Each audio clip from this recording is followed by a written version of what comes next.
उम्मीद है कि पूरा देश आपके इस पेश किए गए बजट पे लहालोट हो जाए, तालियां पीटे, मंगल गान गाए। कैसे संभव है? मैं सदन में खड़ा होकर के इस बजट पे चर्चा करते हुए कहना चाहता हूं कि इस बजट में फुटपाथ पर रहने वाले, छप्परों में रहने वाले, झुग्गियों में रहने वालों के लिए क्या है, उनके लिए क्या है। जो प्रधानमंत्री के किए गए वायदों की बाट जोह रहे हैं, हर साल फरवरी की खूबसूरत सुबह और सजी हुई संसद से बरसते हुए झूठे वायदों की जवाबदेही कौन तय करेगा? कौन बताएगा कि 2022 में प्रधानमंत्री जी जो सबको पक्का मकान देने वाला वायदा किए थे उसका क्या हुआ?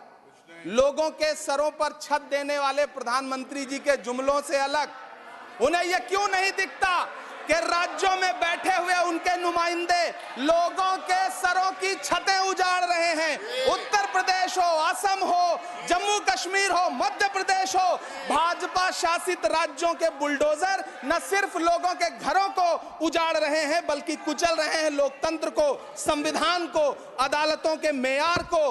मैम, मैं आंकड़ों की बाजीगरी से अलग हट करके इस बजट पर एक बात कहना चाहता हूं।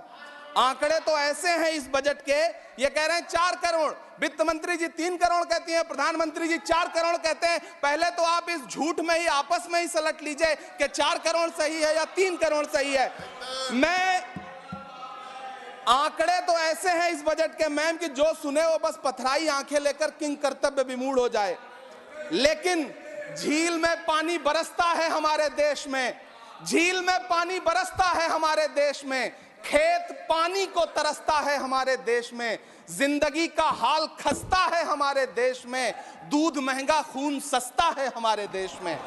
मैम, रोजगार, महंगाई, किसान, मनरेगा, पेट्रोल डीजल के दाम, गैस सिलेंडर के दाम, फसलों की एमएसपी की गारंटी, इन सब जन सरोकार की बातों से इस बजट का कोई लेना देना नहीं। हमारे ट्रेजरी बेंच के साथी हंगामा कर रहे हैं। मैं तो कहना चाहता हूं मैम, वो एक बार इनके एक नेता एक गांव में गए और उन्होंने गांव में कहा कि गांव वालों आओ, मैं तुम्हारी समस्याएं समाप्त करना चाहता हूं। गांव वाले इकट्ठा हो गए।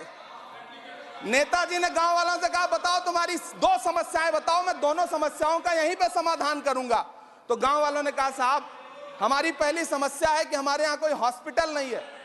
तो नेताजी ने मोबाइल निकाला, कहीं फोन मिलाया और मिला के फोन पे पता नहीं क्या कुछ कहा कि यहाँ गांव में हॉस्पिटल नहीं है, हॉस्पिटल तुरंत, यहाँ हॉस्पिटल चाहिए। गांव वाले खुश हो गए कि 1 मिनट में यहाँ हॉस्पिटल आ रहा है। अगली समस्या के बारे में उन्होंने, नेताजी ने गांव वालों से कहा कि मैंने आपकी पहली समस्या समाप्त कर दी, दूसरी समस्या बताओ। तो गांव वालों ने कहा